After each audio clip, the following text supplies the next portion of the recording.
एक बार ताली बजा लीजिए अपने लिए जगह। दोस्तों, मेरा नाम सूरज कुमार मौर्य है और पिछले काफी साल से हम लगातार इस बिजनेस को सीख रहे हैं और जिनके माध्यम से मेरे जीवन में बिजनेस आया वो आदरणीय सर और मेरे बड़े भाई आदरणीय श्री अंगद प्रसाद मौर्य जी आपके सामने खड़े हैं। एक बार दिल खोल के सर के लिए तालियां होनी चाहिए। सर के माध्यम से मेरे जीवन में बिजनेस आया था और अचानक ये बिजनेस ज्वाइन हो गया था।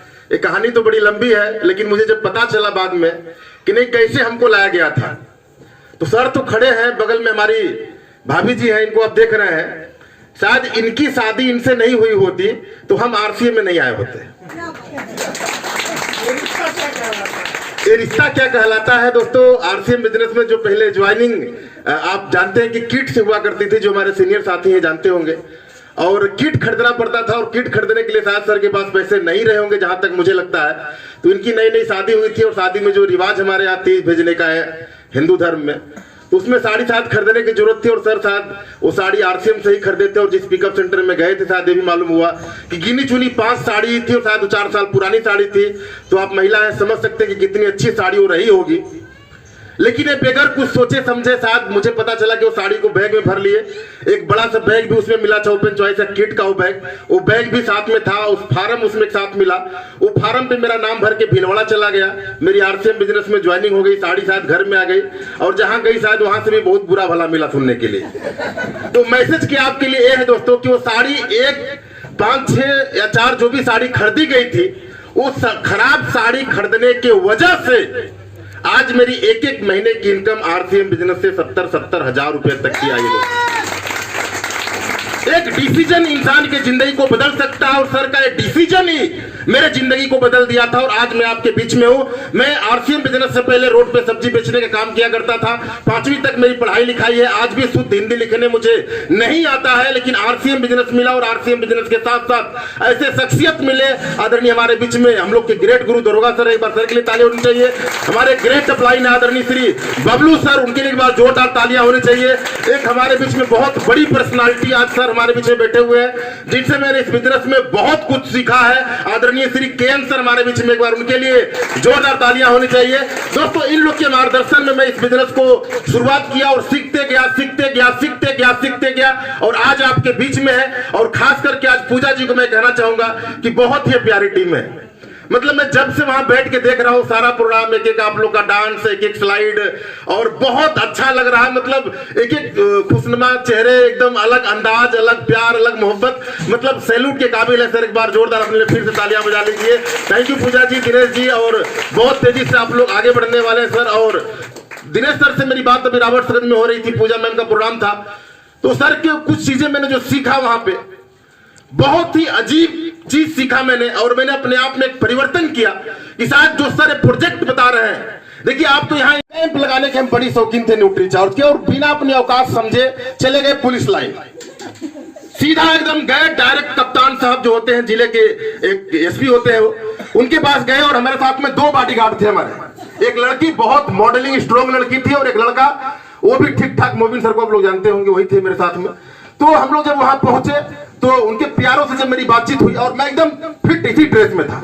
मोबिन सर भी टाई सूट में, वो लड़की जीन्स और टी शर्ट जो भी पहनी थी वो भी ठीक ठाक थी, वो काफी पढ़ी लिखी थी। तो जब प्यारो साहब से मेरी बात हुई, सारा उनको मैंने बात किया। बात करने के बाद मशीन उठाया, बॉडी स्कैनर सर ये है, ये इसमें फैट ये है, उतना मिनरल वाटर है, बोन, मतलब जितनी अपनी फास्ट हम बोल सके उनसे बातचीत किए। वो गए कप्तान साहब के यहाँ, कप्तान साहब से ऑर्डर लिए कि सर एक डॉक्टर साहब आए हैं, विभाग से आए, न्यूट्रिशन साइंस से आए हैं, सुनिए मजा आएगा आपको आगे में। तो वो सारी बात सुनने के बाद उनकी मीटिंग चल रही थी अंदर, फिर 10 मिनट बाद मेरे को बुलाया गया। तो 10 मिनट बाद हमको आदेश मिला, तो मशीन पूरा अपना अर्जी पर्ची जो भी है जानते हैं सिस्टम सब लेके अंदर पहुंचे। तो हम सोचे कि मेरे साथ वाले भी अंदर आएंगे, लेकिन साथ वालों को गेट पे ही लॉक कर दिया गया। रुको भाई, तुम नहीं जा सकते हो, किल सर जाएंगे। अब पहले तो गए हम, मुझे नहीं पता था कि घटनाएं घटेगी, क्योंकि वो सोच में नहीं था। लेकिन जब अंदर गए भाई साहब, लगातार कप्तान साहब के सामने से फेस टू फेस मेरी उनसे बातचीत हो रही थी। मुझे लग ही नहीं रहा था कि हम आईएएस अधिकारी नहीं है। मतलब एक आदमी को खड़ा होने के बाद डर लगती कि यार किसके पास, एसपी के पास खड़ा है, कप्तान के पास खड़ा है, आईएएस अधिकारी है। लेकिन हम भी अपने आप को आईएएस ही मान रहे थे। एकदम फास्ट टू फास्ट बात, सर इसमें फैट इतना है, बोन इतना है, बीएमआई इतनी है सर, आपकी कैलोरी इतनी है सर, आपका आरएम इतना है सर, मिनरल वाटर इतना है सर, बोन इतना है सर, इतना होना चाहिए सर, इतना है सर, इसे इसका ये पूरा मार्का सर आपके सामने सर। अब वो जानने के बाद बोले ठीक, सबसे पहले मेरा जांच करो। मैं उनका तो जांच कर दिया। उसके बाद लगभग 35 अधिकारी उसमें थे, ट्रू स्टार और 3 स्टार के, मतलब सीओ, दरोगा, एसपी, इस तरीके के थे। पूरे जिले वाइज की मीटिंग थी। फटाफट सारे के सारे लोग जांच में भिड़ गए और हम भी लगातार करने लगे कि अब तो मजा आ जाएगा, कमाल हो जाएगा, आज धमाल करेंगे, क्योंकि उन लोग से पैसा नहीं मिलने वाला था लेकिन रिजल्ट बहुत बड़ा मिलने वाला था। फटाफट जांच करते गए 16वें नंबर पे एक व्यक्ति मिले, बुजुर्ग आदमी एकदम, और ऐसा भी बुजुर्ग की मतलब सब कुछ उनको दिखता था, रिटायर होने की कगार पे थे। और लास्ट में जब हम रिपोर्ट पे कुछ लिखते थे, नहीं, लंबाई उनका लिख करके सीएम करके अपना और उनका उम्र डाल के फिर सीधे जांच, रीडिंग रिपोर्ट, नाम, पता, मोबाइल नंबर, कुछ उसमें पूरा डाटा रहता है, आप लोग देखे होंगे। तो बुजुर्ग साहब बोले कि सर डॉक्टर साहब इसमें मेरा सर पूरा नाम थोड़ा डिटेल लिख दीजिए सर। अब तो हमको लगा कि यार हम बहुत बुरी तरीके, तब मेरा दिमाग खड़ा के रही, यार हम कहाँ बैठे हुए, एकदम 1 मिनट के लिए जिसला कि हम एकदम मौन हो गए, यार हम तो बहुत बुरी तरीके से फंस गए। इतना सब कुछ मेरा सही चल रहा था लेकिन एक नाम लिखना, दोस्तों देखिए मैं सिखाना का चाहता हूं आपसे, समझिए इस बात को पहले, कि एक जगह आपको ऐसा आएगा जहां इस बिजनेस में आपको गिरा देगा। वहां पे मेरे पास कोई ऑप्शन नहीं था, नाम लिखना भी मेरे लिए गुनाह होता और नहीं लिखना भी गुनाह होता।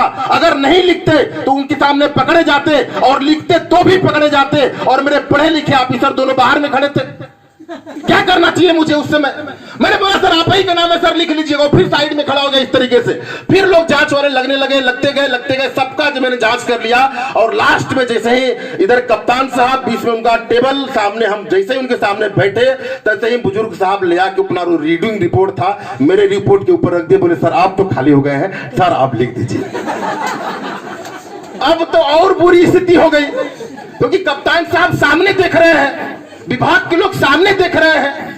अब दोस्तों उस समय मुझे लगा कि या तो आज मेरी नैया डूब जाएगी या तो आज हम सफल हो जाएंगे। दोस्तों पेन थोड़ा मैं वीआईपी क्वालिटी के रखता हूं, 30-35 रुपए लगभग। अभी आज मेरा गिर गया है नहीं जेब में, तो पेन थोड़ी वीआईपी थी। और मैंने एक डिसीजन लिया कि क्या करना चाहिए। तुरंत दिमाग काम किया कि यार जो हम लिखेंगे वही सही होगा, और तुरंत पेन निकाले और मेरा नाम यश से आता है। तभी कभी हम दिखा देंगे मीटिंग में आपको।